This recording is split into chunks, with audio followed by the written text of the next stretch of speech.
అక్క ఊరుకో అక్క, బాధపడకు. అక్క నాకొక మాట ఇస్తావా? చెప్పవే, ఏం మాట ఇవ్వాలి?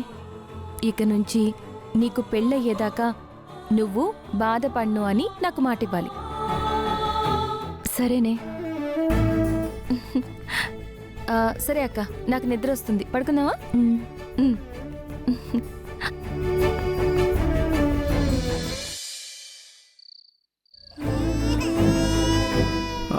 అలా లేదు పాప, ఊరుకోమ్మా, ఊరుకో పాప, ఏడోకు.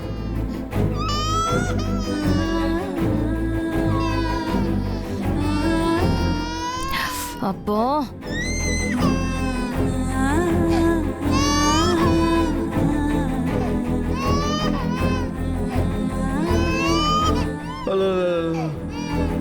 ఊరుకో ఊరుకో పాప. ఇందాక నుంచి పాపను ఊరుకో పెట్టకుండా ఏం చేస్తున్నాడు? ఆ ఏడుపుకి నాకు నిద్ర పట్టడం కాదు కదా, చిరాకు వచ్చేస్తుంది. సత్య, నీకు తెలీదక్క, వాడుకుంది. ఏంటమ్మా ఆకలేస్తుందా నీకు? ఇందాకే కదా పాలు తాగావు, ఇంతలోనే ఏమైంది? ఏయ్, ఎందుకు ఏడుస్తుంది పాప? లహరి, ఎదుగో అమ్మ వచ్చింది. ఏయ్, ఏంటి ఏంటి పిచ్చి పిచ్చిగా ఉందా?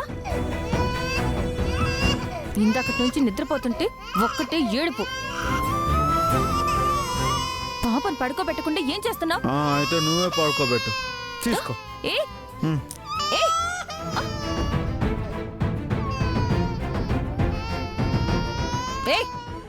నీకు తమాషాగా ఉందా? పాపను నాకిచ్చావేంటి? నీకు చిరాకు వస్తుంది కదా, నువ్వే నిద్రపోవచ్చు. నేను పాపను ఎలా పడుకోబెడతాను? నాకే తెలుసు. పాప నా దగ్గర ఏడుస్తుంది, అమ్మ కావాలేమో అని నీకు ఇచ్చా. నువ్వు మర్యాదగా పాపను తీసుకో, లేకపోతే నేనేం చేస్తానో నాకే తెలీదు.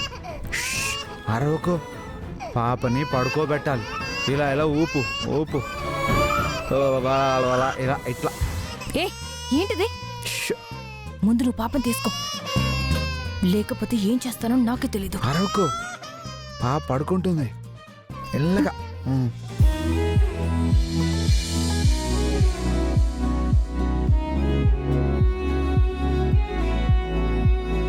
నీకిల్లు అద్దెకిచ్చాడే, ఆ ఓనర్కి 4 తగిలించాలి.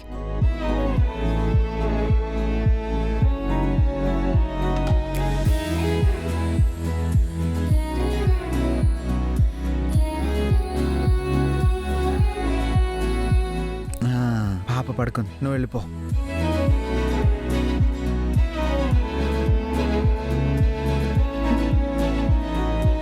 థ్యాంక్ యూ సుందరి. సుందరి కాదు సత్య, పాపని నిద్రపుచ్చినందుకు థ్యాంక్స్. ఇంకోసారి పాప ఏడ్చిందంటే నిన్నే పిలుస్తాను, నువ్వే పడుకోబెడదు గాని. ఈ సత్య కోపం తెప్పించావంటే టెంక లేచిపోతే. సరే గుడ్ నైట్, నువ్వు వెళ్ళి పడుకో.